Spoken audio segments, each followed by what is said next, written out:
Investment portfolio management के अंतर्गत part 4 B आज हम देख रहे हैं। पार्ट 4 का ए देखा हमने, 4 देखा, 4A देखा, 4B।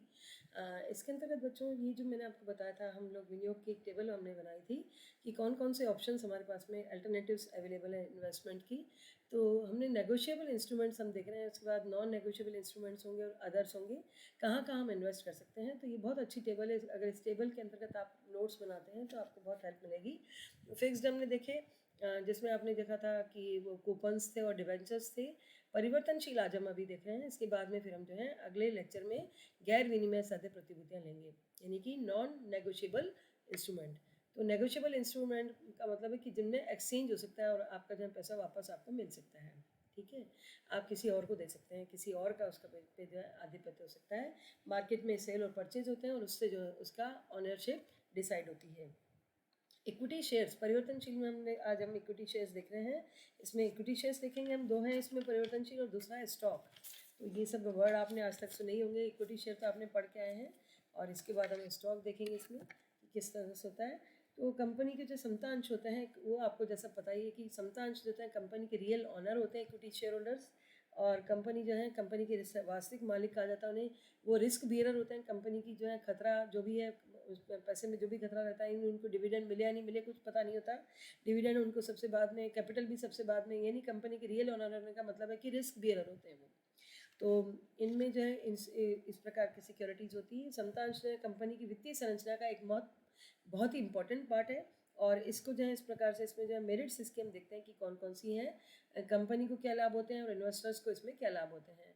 तो इन्वेस्टर्स को, ये कंपनी को ये लाभ होता है कि भाई उनके पास में उनकी फिक्स्ड कैपिटल तैयार हो जाती है, परमानेंट कैपिटल तैयार हो जाती है, कि कंपनी जो है इनकी जो है कंपनी अपनी लाइफ टाइम में इसका पेमेंट नहीं करती। तो इस तरह से कंपनी के पास ऐसी पूंजी होना आवश्यक है जिसका कि भुगतान नहीं किया जाए और वो कंपनी की हमेशा के लिए पूंजी रहे।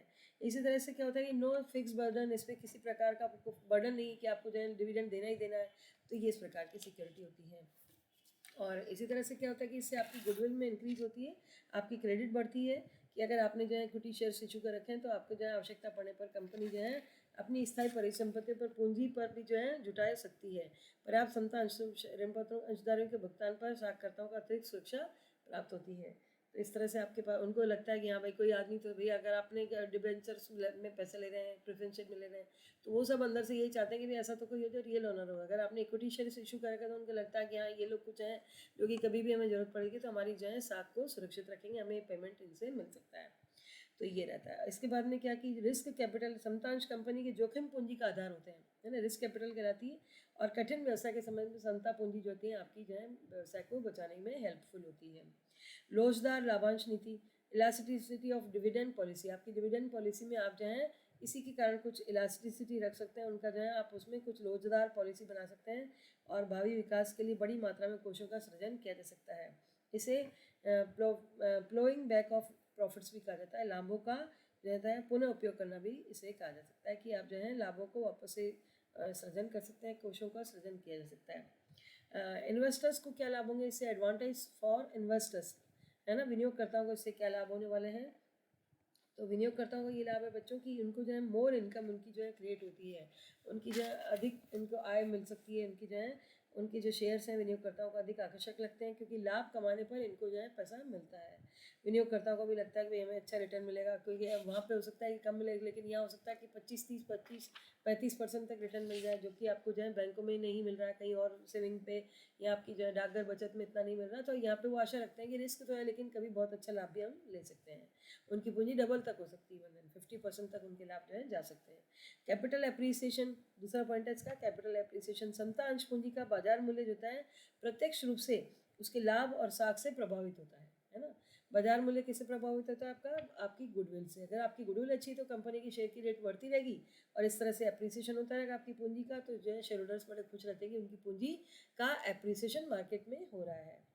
इसी तरह से कंट्रोल ओवर बिजनेस, समता अंशधारी जो होते हैं वो कंपनी के वास्तविक संचालन करने वाले मालिक होते हैं। तो अगर मालिक आप बना दें आपको किसी को, तो उसे बहुत खुशी होती है कि भाई मैंने जो है कंपनी में शेयर पूंजी ली है, मैंने शेयर्स में अपना इन्वेस्ट किया, लेकिन मैं आज उसका कंपनी का मालिक भी हूँ। तो रियल ओनर की तरह से वो काम करते हैं, कंपनी का उनको डायरेक्टर बना दिया जाता है, बोर्ड ऑफ डायरेक्टर्स बन जाते हैं, संचालन करते हैं कंपनी का। तो एक अच्छे उत्साह से भर के उस कंपनी को जो है वो आगे बढ़ाने में अपनी हेल्प कर सकते हैं।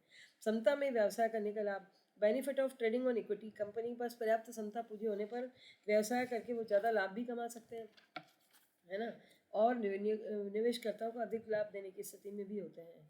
इसी तरह से अंशधारियों को अधिकार, प्री एम्प्टिव राइट, समता अंशधारी जो होते हैं धारकों को जो है कंपनी से नए निर्गमन पर अतिरिक्त अंश पत्र आवंटित करने का भी अधिकार होता है। यदि कंपनी प्रगति कर रही है तो अधिकार निर्गमन से धारक लाभान्वित हो सकते हैं, ये है। और इसी तरह से क्या है कि डीमेरिट्स ऑफ इक्विटी शेयर्स, है ना, इसके कुछ नुकसान भी हमें होते हैं। नुकसान ये होते हैं कि इसमें क्या होता है कि हाईएस्ट कॉस्ट ऑफ कैपिटल हो जाती है, क्योंकि इसमें क्या होता है कि जो ऋण पत्र की तुलना में अगर आप कॉस्ट ऑफ कैपिटल कैलकुलेट करें तो उनके रिटर्न और उनकी तुलना में लगता है कि भाई इसके हमने कॉस्ट ज़्यादा दी है, तो कई बार उनको फील होता है भाई हमने ज़्यादा कॉस्ट क्यों दी है। मिस यूज़ ऑफ कैपिटल, है ना, कंट्रोल, कई बार क्या होता है कि वो सोचते हैं कि कंपनी को हम कंट्रोल कर रहे हैं तो वो मिस यूज़ भी करने लग जाते हैं अपने राइट्स का, और इस तरह से कंपनी जो कई बार जो है डूब भी जाती है।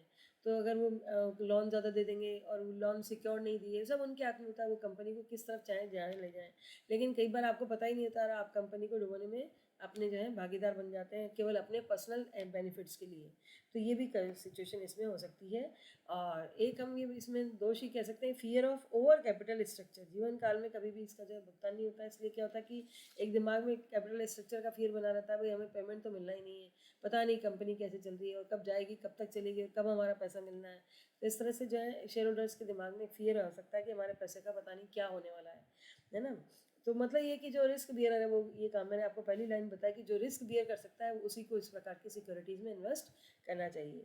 तो ये सारे सबके आपको जो है अच्छे से बात समझ में आनी चाहिए कि कौन सी सिक्योरिटी किस टाइप की और उसमें इन्वेस्ट करने से क्या फ़ायदे और क्या नुकसान है।